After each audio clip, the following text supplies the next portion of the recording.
Delicious. Ayan. Oh, na siya. Here we go, guys. Ayan. Masarap yan sa masarap sa rice. Ayun. I wanna how to make it this one. Let's make it, guys. Wow. Look at that. Hello everyone. Welcome sa aking home cooking. For today's video, guys, we will make a honey chicken recipe. So this is my all ingredients right here. So yan yung ating ingredients. Yan. At yung ating 10 pounds na chicken. All different parts sila. Drumstick, and this is for a part of thigh. So we will mix our ingredients here. All the ingredients, we will make it here.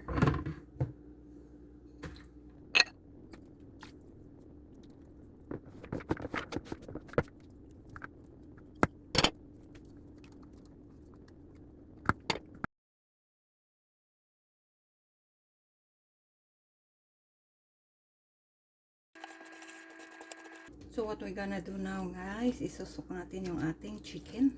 Ayan. So na-wash na rin natin yung ating mga chicken, guys. Ayan. And ang smell pa lang niya, guys. My gosh, yummy. Super duper yummy. Ayan. So ang gagawin natin nito, guys, marinate natin for 24 hours.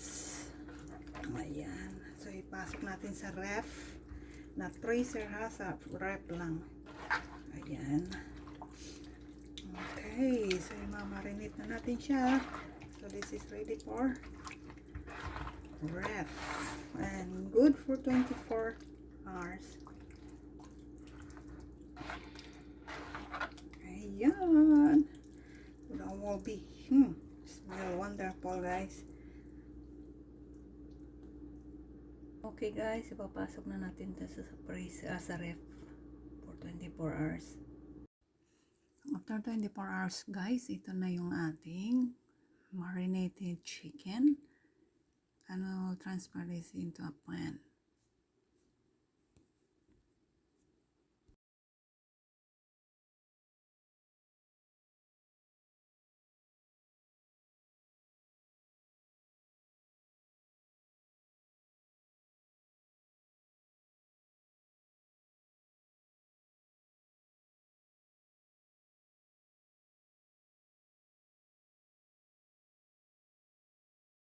The sauce, we're gonna be pour that sauce on.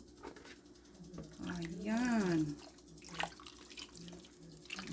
Okay, so that is ready for bake and broil.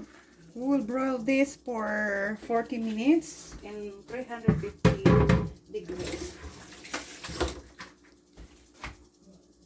Alright, guys, so naka-set na siya ng broil and 350 degrees.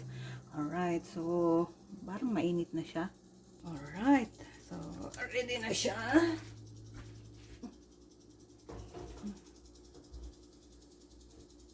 Okay, so balikan natin sa after 40 minutes.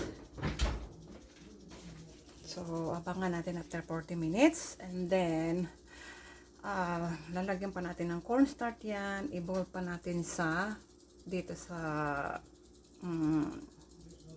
stove. For how many minutes? Okay. Alright, guys, this is now after 40 minutes. Alright, so may sabaw siya. Ayan, the soup. So what we're going to do now, we will transfer that into other pot, and we will be going to stir, warm up in here in the stove.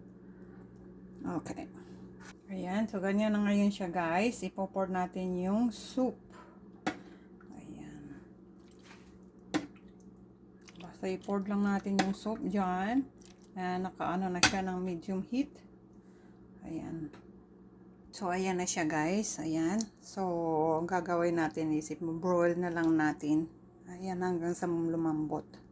Right guys, ito na yung ating finished product ng ating honey chicken. Ayan.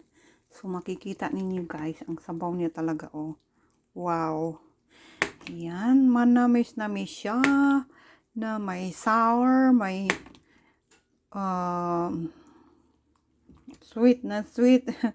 Kasi naglagay din ako ng unting sili. Ganyan siya ka. Ayan, malambot na yan guys. Look, yummy. Ang sabaw, my gosh, ang sarap sa kanin. Ayan. Alright guys, so ilalagay ko sa aking recipe dito kung ano yung ginawa kong mga ingredients at saka kung paano ang process na ito. Alright, thank you so much for watching this my home cooking recipe guys. Alright.